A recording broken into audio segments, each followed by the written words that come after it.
오늘은 광복 76주년 기념주일입니다. 하나님의 특별하신 은혜가 광복 76주년을 맞아 예배를 드리는 우리 영등포 교회 모든 교우들 위해, 그리고 조국 대한민국 위에 충만하기를 진심으로 기원합니다. 8.15 광복은 우리 민족사에서 결코 잊을 수 없는 날이며 영원히 기념되어야 할 그러한 날입니다. 이유는 우리 민족이 일제 36년간의 압제에서 해방 얻은 날이기 때문이기도 하지만, 무엇보다 그 속에 하나님의 놀라우신 섭리와 크신 은혜가 있기 때문입니다. 1910년 8월 22일에 일어난 사건을 우리는 잊을 수 없습니다. 조선 내각 이완용과 일본 통감 데라우치가 두 나라가 하나가 된다는 한일 합방 조약에 서명을 함으로써 조선 왕조 제27대 519년 만에 영토와 주권을 빼앗기고 자유도 빼앗기게 되었습니다. 그리하여 그 후로 우리나라는 일본의 식민지가 되어 36년 동안 일본의 통치를 받게 되었습니다. 그 36년 동안 우리 선조들은 그야말로 극심한 어려움 속에서 살았습니다. 청년들은 침략 전쟁의 총알바지로 끌려갔고, 젊은 여자들과 처녀들은 정신대로 끌려가서 군인들의 위안부 노릇을 하였으며, 나이가 들은 남자들은 징용으로 끌려가서 북해도 탄광에서 짐승만도 못한 생활 속에서 석탄을 캐다가 이름도 없이 죽어갔습니다. 먹을 만한 식량은 공출이라는 명목으로 모조리 빼앗아갔고, 심지어 밥그릇, 숟가락까지 빼앗아갔으며, 예배당의 종까지 떼어갔으며, 어린 아이들까지 동원하여 소나무의 관솔도 따게 하였습니다. 이렇게 정치적 압박과 경제적 착취, 일본 천황 숭배 강요인 신사 참배와 함께 신앙의 자유는 완전히 박탈당했고, 땅도 빼앗기고 말과 글도 빼앗기고 이름도 빼앗기고 온갖 자유도 빼앗기고 이 땅의 모든 자원도 빼앗기고 조상 대대로 이어져 온 수많은 문화재도 강탈당하였습니다. 그러다가 우리는 하나님의 크신 은혜로 8.15 해방을 맞게 된 것입니다. 그래서 오늘은 우리나라의 지나간 역사를 말씀 속에서 돌아보면서 말씀이 우리들에게 알게 하시고 깨닫게 해주시는 그 말씀을 받고 다시 한 번 더 우리의 마음을 새롭게 하는 은혜의 시간이 되어야만 하겠습니다. 오늘의 설교 본문도 보면 상황은 우리와 같은 상황인데, 정확하게 말하면 우리나라는 일본의 36년 동안 압박과 서름 속에 살다가 하나님의 은혜로 해방을 맞게 되었다면, 이스라엘 백성은 우리보다 10배 이상인 430년 동안 압박과 서름 속에 살다가 하나님의 은혜로 해방을 맞게 되었습니다. 그리하여 출애굽 해방을 맞은 이스라엘 백성들의 기쁨은 정말 말로 표현할 수가 없었습니다. 그래서 그들은 하나님의 이름을 드높이며 하나님의 역사를 드높여 찬양하였습니다. 하지만 현실의 삶은 녹록치 않았습니다. 출애굽할 때 가지고 나온 비상식량은 많지 않고, 갈 길은 멀고 날씨는 덥고 가는 길은 힘들고 짜증나니 하나님께서 말씀하시고 약속하신 그 가나안 땅으로 가는 것에 대하여서는 어떻게 해서든지 하루 빨리 가고 싶은 그러한 마음 뿐이었습니다. 하지만 하나님의 마음은 이스라엘 백성들의 마음과 같지 않았습니다. 정확하게 말하면 정반대였습니다. 물론 저들이 출애굽한 다음에는 약속의 땅 가나안으로 가기는 가야 하지만, 하나님의 마음은 저들을 하루빨리 가나안 땅으로 가게 해서는 안 되겠다. 저들이 좀 힘들고 어렵기는 하겠지만 이 광야에 좀 더 오랜 세월을 보내게 하면서 훈련도 하고 단련도 하여 저 가나안 땅에 들어가도 될 정도의 몸 만들기가 잘 된 그 다음 저들을 가나안 땅으로 들어가도록 해야겠다, 이렇게 생각하시고 하신 행동은 이러했습니다. 그것이 오늘 본문 17절의 말씀입니다.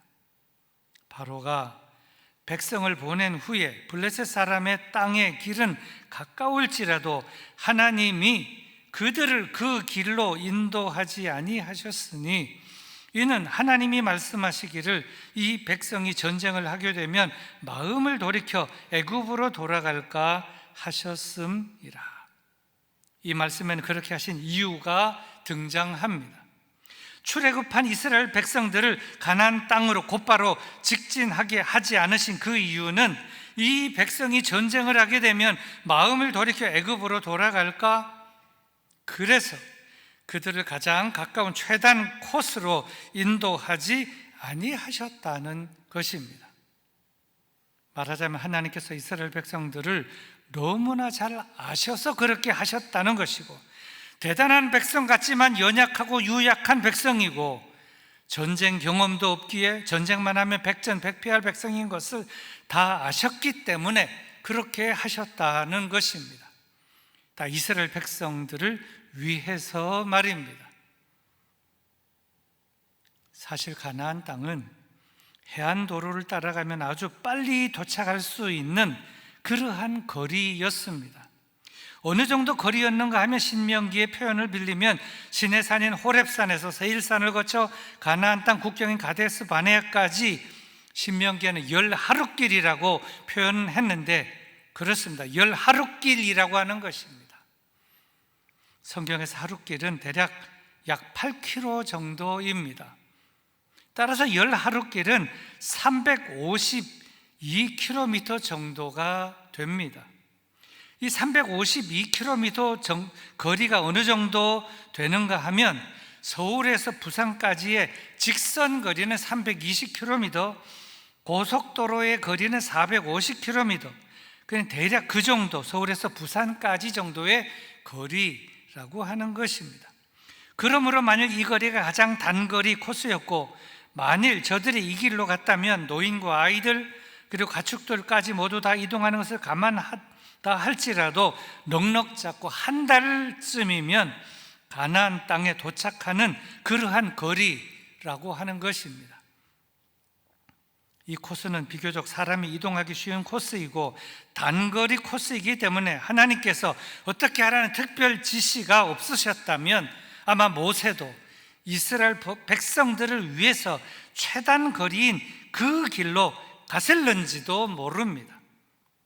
그런데 하나님께서는 그렇게 최단 코스인 직선 코스로 가게 하지 아니하시고 돌아서 가라, 돌아서 가, 이렇게 말씀을 하셨습니다. 그것도 육지 쪽 코스가 아닌 바다 쪽 코스로 돌아가라 하셨습니다. 왜 그렇게 하셨는지 17절에서 말씀하신 이유를 이렇게 설명하였습니다. 이 백성이 전쟁을 하게 되면 마음을 돌이켜 애굽으로 돌아갈까. 그래서 하나님께서는 이스라엘 백성들을 그 길로 인도하지 아니하셨다는 것인데, 이것은 다 하나님께서 이스라엘 백성들을 사랑하셔서 그렇게 하셨다는 것입니다. 내가 너희를 사랑한다, 그러므로 너희를 최단 코스로 가게 하지 아니하고 돌아가게 하는 것이다. 여러분, 사랑이 무엇입니까? 상대방의 처지를 알고 상대방을 사랑하는 것이 사랑이 아니겠습니까? 그런데 하나님께서 이스라엘 백성들에게 그런 사랑을 하셨다는 것입니다. 이스라엘 백성들이 어리석고 미련하고 지혜도 부족하다는 것을 다 아시면서도 하나님께서는 저들을 사랑하셨습니다. 하나님께서는 이 이스라엘 백성들의 여러 가지 어리석음, 미숙함, 미련함, 그런 것들을 들추어내지 아니하고 무시하거나 놀리거나 조롱하지도 아니하고 진심으로 그것을 이해하고 덮어주려고 애쓰셨다는 것입니다. 이러한 하나님의 모습이 진정 이스라엘 백성을 향한 사랑이지 않겠느냐 하는 것입니다. 하지만 사람들의 모습은 그렇지 않습니다. 사람들은 상대방을 위한다, 상대방을 사랑한다 하면서도 상대방의 미숙한 점, 약점들, 이러한 것들을 들추어내기도 합니다. 은근슬쩍 들춰내기도 하고 공개적으로 들춰내기도 하고 때로는 그것들을 들먹이면서 상대방을 무시하거나 놀리거나 은근 조롱하기도 하는데 하나님께서는 그런 식으로 무시하면서 사랑하지 아니하셨다는 것입니다. 하나님께서 이스라엘 백성들의 모습을 보니 어떻게 보면 신앙이 있는 듯하고 어떻게 보면 신앙이 없는 듯 하였습니다. 하나님을 믿고 하나님께 기도하고 하나님을 찬양하기도 하였지만 때로는 정반대로 하나님을 의지하지 않고 하나님께 기도하지도 않고 하나님을 찬양하지도 않고 자행자지하며 막 살기도 하였다는 것입니다. 그래서 하나님께서는 이러한 이스라엘 백성들이 출애굽하여 곧장 직선 코스로 간다면, 가다가 만일 블레셋 사람들을 만나 전쟁을 하게 된다면 어떻게 될 것인가? 아마도 이 이스라엘 백성들은 저들의 마음을 돌이켜 애굽으로 돌아가려고 할 것이다.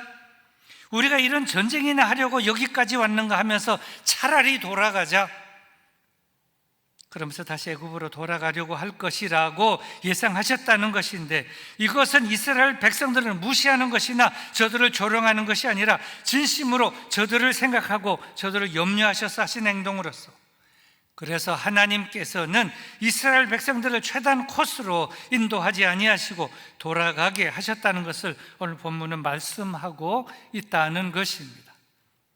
그리고 바로 여기에 대한 조금 더 상세한 것을 다음 2절 말씀에서 이렇게 말씀을 하십니다. 18절과 19절의 말씀입니다. 그러므로 하나님이 홍해의 광야 길로 돌려 백성을 인도하심에 이스라엘 자손 애굽 땅에서 대열을 지어 나올 때에 모세가 요셉의 유고를 가졌으니 이는 요셉이 이스라엘 자손으로 단단히 맹세하게 하여 이르기를 하나님이 반드시 너희를 찾아오시리니 너희는 내 유고를 여기서 가지고 나가라 하였음이더라. 이 2절 말씀에는 중요한 2가지 사항을 말씀해 주고 있습니다. 첫째로, 그러므로 하나님이 이스라엘 백성들을 홍해의 광야 길로 돌려 백성을 인도하셨다는 것입니다. 이 말씀에서 중요한 키포인트는 그러므로에 있습니다. 그러므로 하나님이 이스라엘 백성들을 가나안 땅으로 곧바로 직진으로 그렇게 인도하지 아니하시고 그러므로 돌리셨다, 광야길로 돌리셨다는 말씀입니다. 그러므로 아주 깊은 의미가 있습니다. 그리고 다음 2번째로는 이스라엘 자손이 애굽 땅에서 대열을 지어 나올 때에 모세가 요셉의 유고를 가지고 인솔하여 나왔다는 것입니다. 모세가 출애굽할 때 요셉의 유고를 가지고 나온 이유는 요셉의 유언을 기억하고 요셉의 유언을 이루기 위해서 가지고 나왔으며, 또 그 이유는 하나님의 뜻을 후손들에게 기억하게 하기 위해서 가지고 나왔는데, 요셉의 유언은 이러했습니다. 하나님이 반드시 너희를 찾아오시리니 너희는 내 유고를 여기서 가지고 나가라. 요셉의 신앙은 훌륭했습니다. 살았을 때도 훌륭하였고 무엇보다도 마지막 죽을 때까지도 이처럼 훌륭하였습니다. 자신의 명예보다도 하나님의 약속을 더 신뢰하였으며 자신의 실리와 자신의 부요함과 자신의 권세보다도 하나님께서 말씀하신 약속의 성취를 더욱 고대하고 또 간절히 기다렸습니다. 그래서 요셉은 살아 있을 때 약속의 성취는 목격하지 못했지만 언젠가는 이루어질 하나님의 그 약속을 조금 더 의심하지 않았는데, 이러한 요셉의 신앙은 2021년 현대를 살고 있는 우리도 깊이 본받아야 할 아름다운 신앙, 모범적인 신앙이라고 믿습니다. 그리고 다음 20절부터 22절의 말씀입니다. 그들이 숫곳을 떠나서 광야 끝 에담의 장막을 치니 여호와께서 그들 앞에서 가시며 낮에는 구름 기둥으로 그들의 길을 인도하시고 밤에는 불기둥을 그들에게 비추사 낮이나 밤이나 진행하게 하시니 낮에는 구름 기둥 밤에는 불기둥이 백성 앞에서 떠나지 아니하니라. 이 말씀에는 구름 기둥과 불 기둥이 등장하면서 이스라엘 백성들을 어떻게 인도하셨는지 구체적으로 3가지를 말씀을 하셨습니다. 첫째, 여호와께서 그들 앞에서 가셨다. 무슨 말씀인가 하면 그들 앞에서 가시는 하나님, 하나님의 이러한 모습을 소개하고 있다는 것입니다. 그들 앞에서 가시는 하나님, 이렇게 좋으신 하나님, 멋지신 하나님임을 소개하고 있습니다. 그리고 다음 두 번째로 하나님께서 이스라엘 백성들을 어떻게 인도하셨는가? 낮에는 구름 기둥으로 그들의 길을 인도하셨다. 이 말씀도 무슨 말씀인가 하면 하나님은 어떠한 하나님이시냐? 길을 인도하시는 하나님, 그러한 좋으신 하나님이시라는 것입니다. 출애굽한 이스라엘 백성들은 지금 머나먼 길을 가야 하고, 그래서 현재 가고는 있지만 가는 길이 막막한데 그 길을 누가 인도하시는가? 하나님께서 인도하고 계신다는 것입니다. 그리고 다음 세 번째로 하나님께서 이스라엘 백성들을 어떻게 인도하셨는가? 밤에는 불기둥으로 진행하게 하셨다. 밤이 되면 자고 진행을 안 하는 것이 아니라 밤에도 불기둥으로 진행하게 하셨다. 무슨 말씀인가 하면 하나님은 어떠한 하나님이시냐? 밤에도 길을 진행하게 하시는 그러한 하나님이시다. 그렇게 좋으신 하나님이시라는 것입니다. 한번 상상해 보시기를 바랍니다. 구름기둥, 불기둥이 그 수많은 이스라엘 백성들을 인도해가는 그 장면을, 참으로 웅장한 장면이지 않을 수 없을 것입니다. 구름 기둥과 불기둥이 움직이면 그들은 움직이는 대로 그저 따라가기만 하고, 구름 기둥과 불기둥이 멎으면 그들은 멈추고 거기에 장막을 치고 쉬었는데, 하나님께서 이스라엘 백성들을 어떻게 인도하셨는가 하면 이렇게 구름 기둥과 불 기둥으로 인도하셨다는 것입니다. 이스라엘 백성들은 지도를 갖고 있지 않았습니다. 내비게이션도 없었습니다. 하지만 하나님께서는 이처럼 간단하고 아주 쉬운 방법으로 그 누구도 생각할 수 없는 구름 기둥과 불 기둥이라고 하는 그 특수한 방법으로 약 200만 명이나 되는 이스라엘 백성들을 일사불란하게 인도를 하셨습니다. 그런데 이 구름 기둥과 불 기둥이 모든 사람들에게 좋은 이미지를 준 것은 아니었습니다. 무슨 말인가 하면 이스라엘 백성들에게는 좋은 이미지를 주는 구름 기둥과 불 기둥이었지만, 반대로 이스라엘 백성들을 미워하는 나라와 그 민족들에게는 이 구름 기둥과 불 기둥이 불길한 이미지였다는 것입니다. 그리고 다음 네 번째로 하나님께서 이스라엘 백성들과 어떻게 하셨는가?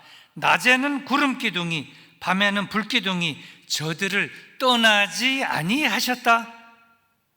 이 말씀이 무슨 말씀인가 하면 하나님은 어떠한 하나님이시냐?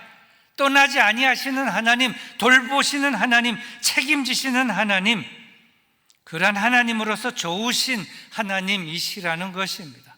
나를 따르라. 나를 따르는 자는 내가 책임지겠다. 너희들의 운명을 내가 책임지겠다. 생사화복을 내가 책임지겠다. 이렇게 좋으신 하나님, 멋지신 하나님이라고 하는 것을 소개하고 있는 것입니다. 이제 말씀을 맺습니다. 오늘은 8.15 해방 76주년을 기념하면서 예배를 드리는 주일인데, 8.15 해방 이후 그동안 세월은 많이 흘렀습니다. 76년의 세월이 흘렀습니다.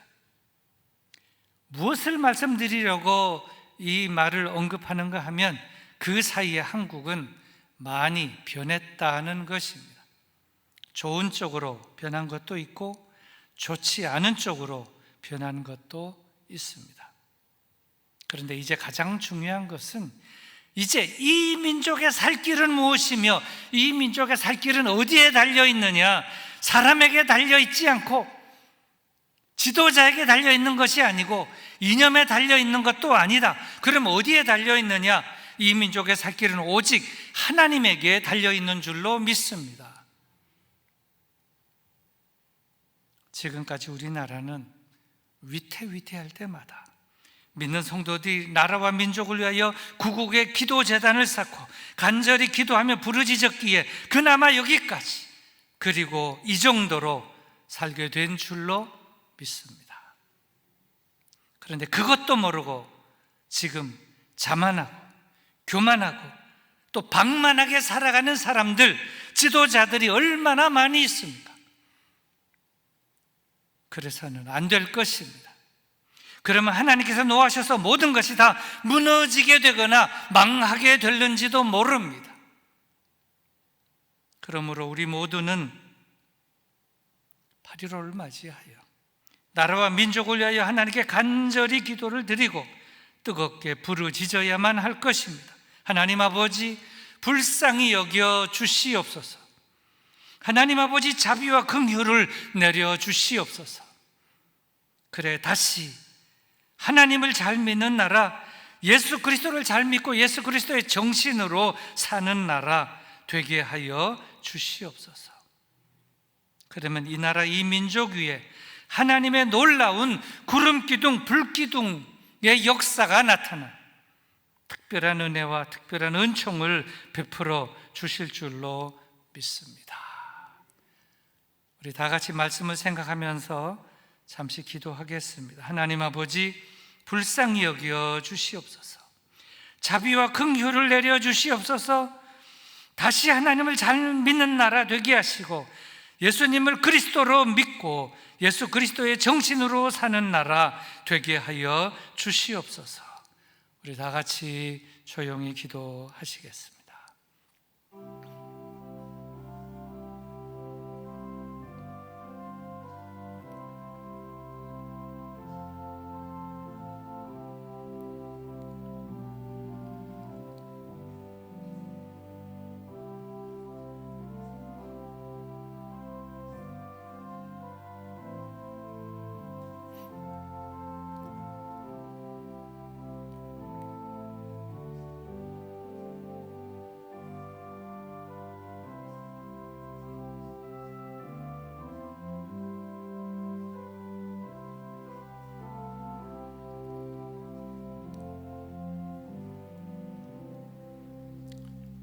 하나님 아버지, 8.15 광복기념주일을 맞이하여 역사를 돌이켜보며 하나님의 크신 은혜를 기억하며 예배를 드립니다.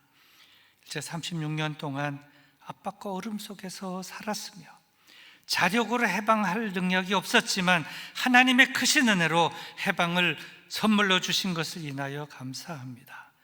해방 이후 76년의 세월이 흘렀습니다. 그동안 열심히 살기도 했지만 그러나 우리가 잘하고 우리가 잘나서 잘된 줄로 생각하는 사람들이 너무나 이제는 많게 되었습니다. 자만하고 교만하고 방만하게 사는 사람들이 너무나 많고 하나님을 무시하고 하나님의 말씀을 무시하며 살아가는 사람들과 지도자들도 너무나 많습니다. 이렇게 하다가 어렵게 될까 심히 두렵습니다. 주여, 우리 믿는 사람들이 먼저 부복하고 기도하게 하여 주시고 하나님의 자비와 긍휼을 간구하게 하여 주시며 우리 모두 진정으로 회개하고 하나님 앞으로 돌아가게 하시고 예수님을 구주로 확실하게 믿고 예수 그리스도의 정신으로 살아가는 이 나라 되게 하여 주시옵소서. 어려울 때마다 구국의 기도재단을 쌓고 기도했던 믿음의 선조들의 아름다운 그 모습을 기억하고 잘 본받는 우리가 되게 하여 주시기를 구주 예수 그리스도의 이름으로 기도드리옵나이다.